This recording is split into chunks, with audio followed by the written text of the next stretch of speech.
비만 오면 집안 분위기가 무겁고 마음도 가라앉아요. 가족끼리도 괜히 짜증이 늘고 소소한 일로 다툼이 생기더라고요. 혹시 여러분도 장마철만 되면 괜히 집안이 눅눅하고 기분이 뒤숭숭한 경험 있으신가요? 창밖은 회색빛 비로 가득하고 실내는 눅눅함에 이불까지 꿉꿉해지는 요즘 같은 날. 분명히 전등은 켜져 있지만 어딘가 어둡고 대화를 나누는 분위기조차 평소와 다르게 무겁게 느껴지는 그 감각. 이건 단순한 날씨 탓이 아닙니다. 풍수에서는 이렇게 말합니다. 습기는 기운을 무겁게 하고 젖은 물건은 흉운의 통로가 된다. 특히 장마철에는 공간이 고둔이 된다. 우리가 무심코 베란다 구석에 방치해 둔 젖은 우산, 현관에서 말리지 않고 쌓여있는 축축한 신발, 욕실 문 뒤에 걸린 채 마르지 못한 수건 한 장. 이 모든 것들이 집 안의 기운을 흉하게 바꾸고 결국 우리의 재물운, 인복, 건강운에 영향을 미칠 수 있습니다. 그깟 신발 하나 때문에 운이 바뀐다고요? 네. 풍수에서는 그렇게 봅니다. 공간의 흐름은 작지만 반복되는 습관에서 시작되고 그 습관이 곧 복을 불러오거나 막아서는 열쇠가 되니까요. 그래서 오늘 영상에서는 장마철, 집 안 기운을 무겁게 만드는 물건과 행동, 흉운이 머무는 공간의 공통적 특징, 운을 끌어당기기 위한 습기 청소 풍수법까지 차근차근 정리해드릴 예정입니다. 지금부터 집안의 운을 살리는 장마철 풍수 리셋법 함께 알아보겠습니다. 시작하기 전에 복채를 대신해서 구독과 좋아요 한 번씩 부탁드립니다. 장마철이 되면 누구나 바깥보다 실내가 낫다고 말하지만 사실 이 시기에 집안은 눈에 보이지 않는 흉운의 기운에 더 쉽게 노출됩니다. 그 이유는 습기와 젖은 물건이 풍수에서 말하는 음기의 통로 역할을 하기 때문입니다. 가장 문제가 되는 물건은 아래와 같습니다. 첫 번째, 젖은 우산. 비를 맞고 들어온 우산을 현관이나 거실 구석에 펼쳐 말리는 행위는 흉운을 집안 중심으로 끌어들이는 가장 대표적인 행동입니다. 현관은 복이 들어오는 입구이자 기운의 첫 관문인데 그 앞에 젖은 우산을 두면 복이 들어오기도 전에 눅눅한 기운에 눌려버립니다. 해결법으로는 젖은 우산은 반드시 외부 베란다나 욕실 바닥처럼 음습한 기운이 모여야 하는 곳에 두어 말리는 것이 좋습니다. 현관에는 절대 오래 두지 마세요. 두 번째, 축축한 신발과 깔창. 비 오는 날 외출 후 젖은 신발을 벗고 현관에 방치해두는 경우가 많습니다. 하지만 신발은 발의 기운, 즉 행동의 운을 상징하는 물건입니다. 그 신발이 젖어 축축하게 그대로 있으면 우리 삶의 리듬도 점점 느려지고 기회운과 대인운이 둔해집니다. 해결법으로는 신발 속까지 말려주는 신발 건조기나 신문지 탈취제를 활용해 습기와 냄새를 반드시 제거한 뒤 정리하세요. 특히 젖은 깔창은 바로 교체해야 합니다. 세 번째, 마르지 않은 수건. 욕실 문 뒤에 걸어둔 수건 한 장. 세탁은 했지만 아직 촉촉한 수건 더미. 이 모든 것은 집 안전체에 음기를 은근히 퍼뜨리는 흉운의 매개체입니다. 수건은 피부와 가장 가까운 물건이기에 그 에너지가 우리 몸에도 영향을 끼칩니다.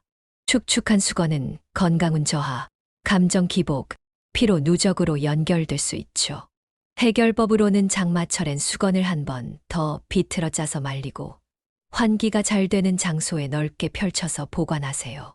가능하다면 햇빛이 드는 날, 한 번씩은 꼭 바깥에 말리는 것이 이상적입니다.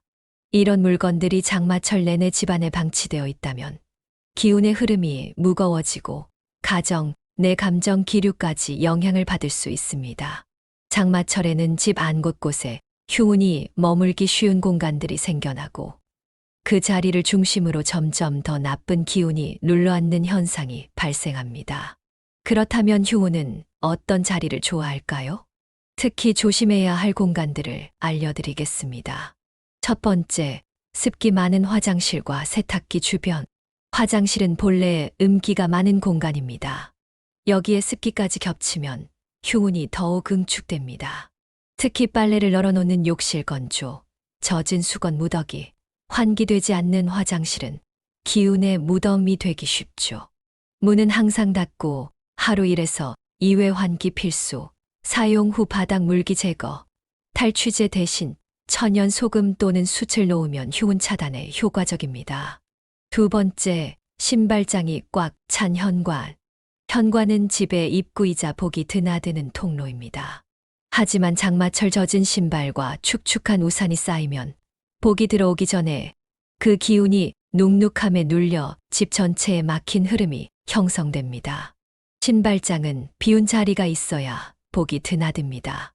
쓰지 않는 신발은 빼고 신는 신발만 두세요. 소금 그릇이나 구슬형 숯을 구석에 넣어두면 기운 정화에 도움됩니다. 세 번째, 사용하지 않는 창고나 다용도실. 창고는 원래 음적인 공간입니다. 하지만 장마철에는 실외기, 장화 정리되지 않은 잡동사니 등 젖은 물건들이 쌓이면서 휴훈의 본거지가 되기 쉽습니다. 이런 공간은 점점 사람을 지치게 하고 머무는 이들에게 불안, 우울, 혼란의 기운을 불러옵니다. 쌓아두기보단 선별 정리와 공기순환이 중요. 주일에는 문 열고 통풍시키기, 작은 크리스탈이나 백색 도자기 그릇에 담은 소금 배치를 추천합니다. 추가로 확인해야 할 징조들은 집안에 곰팡이가 자꾸 생긴다. 거울이 자주 뿌옇게 흐려진다. 천장 모서리나 구석 공간이 눅눅하거나 물든다. 이런 증상이 있다면 이미 그 공간은 기운이 정체되고 휴훈이 눌러앉은 자리일 가능성이 큽니다. 장마철 집안의 기운이 무거워지고 휴훈이 스며들었다면 지금부터는 그 기운을 정화하고 순환시키는 방법이 필요합니다. 풍수에서는 이렇게 강조합니다. 기운은 머무르면 썩고 돌면 살아난다. 즉, 작은 변화라도 공간의 흐름을 바꾸면 집안 전체의 복 기운도 다시 일어설 수 있다는 뜻입니다. 이제부터는 실제로 할 수 있는 실천 팁을 알려드릴게요. 첫 번째, 소금 그릇을 활용한 정화법. 소금은 전통적으로 음기를 흡수하고 기운을 정화하는 역할을 합니다. 특히 장마철에는 집안 곳곳에 작은 백색 그릇에 담은 소금을 놓아두는 것만으로도 기운의 흐름이 훨씬 안정됩니다. 추천 위치로는 현관 신발장 안쪽, 세탁기 옆이나 화장실 한켠, 주방의 싱크대 아래, 거실 모서리입니다. 주의사항은 한 번 놓은 소금은 2에서 3주 뒤에는 꼭 교체하거나 땅에 버리세요. 유리나 도자기, 백색 그릇이 가장 적합합니다. 두 번째, 향과 소리로 공간의 흐름을 깨우기. 공간의 기운이 막혀 있을 땐 눈에 보이지 않는 기운의 통로를 감각으로 자극하는 방법이 효과적입니다. 특히 향은 음습한 기운을 분산시키고 소리는 고여있던 길을 움직이게 합니다. 실천 예시로는 향초 또는 백단, 침향, 팔각 등 정통적 향을 태워 집안 중앙에 두고 작은 풍경이나 청아한 소리의 종을 창가에 걸어둡니다. 매일 아침 간단한 음악을 틀며 집안 공기를 환기시키면 기운이 새로워지는 효과가 있습니다. 세 번째, 물건 재배치로 기운 순환시키기. 장마철에는 꼭 대청소가 아니더라도 가구나 물건의 소소한 위치 변경만으로도 막힌 기운이 풀리는 경험을 하게 됩니다. 예를 들면 현관 앞 작은 매트를 치우거나 새로 교체, 침대나 소파 각도를 45도만 틀어 배치, 주방의 조리도구나 조미료, 위치를 좌우로 바꿔보기. 이처럼 단순한 위치 이동은 기운의 흐름에 틈을 주는 일이며 이 틈이 바로 복이 스며드는 틈이 됩니다. 네 번째, 장마철 전용 복초 공간 만들기. 실제로 장마철에만 특별히 기운을 모아두는 공간을 만드는 것도 좋은 방법입니다. 예를 들면 거실 한켠이나 침실 서랍 위에 복초라 불리는 녹색 식물을 놓고 그 옆에 향, 소금, 정화도를 함께 두는 것입니다. 추천 식물은 스킨답서스, 산세베리아, 화이트스타입니다. 흰색 돌멩이 또는 수정구 하나를 함께 놓으면 안정 효과가 상승하고 이 공간은 집안의 복 기운 회복소 역할을 하며 심리적으로도 평온함과 기분 전환을 유도합니다. 장마철은 단순히 날씨가 눅눅한 계절이 아닙니다. 기운의 흐름이 바뀌고 공간이 민감해지는 시기입니다. 이럴 때일수록 한 번의 정돈, 하나의 소금 그릇, 하나의 향초가 집안 전체의 복기운을 다시 일으킬 수 있는 힘이 됩니다. 여러분의 소망을 댓글로 남겨주세요. 좋은 기운이 흐를 수 있도록 정성껏 기도하겠습니다. 풍수는 작은 변화만으로도 삶을 더 풍요롭고 행복하게 만들 수 있는 지혜입니다. 구독과 알림 설정을 해두시면 대운을 끌어당기는 풍수 비법을 놓치지 않고 받아보실 수 있어요. 오늘도 좋은 기운 가득한 하루 보내시고 행운과 번영이 여러분과 함께하기를 바랍니다. 지금까지 운을 부르는 공간이었습니다.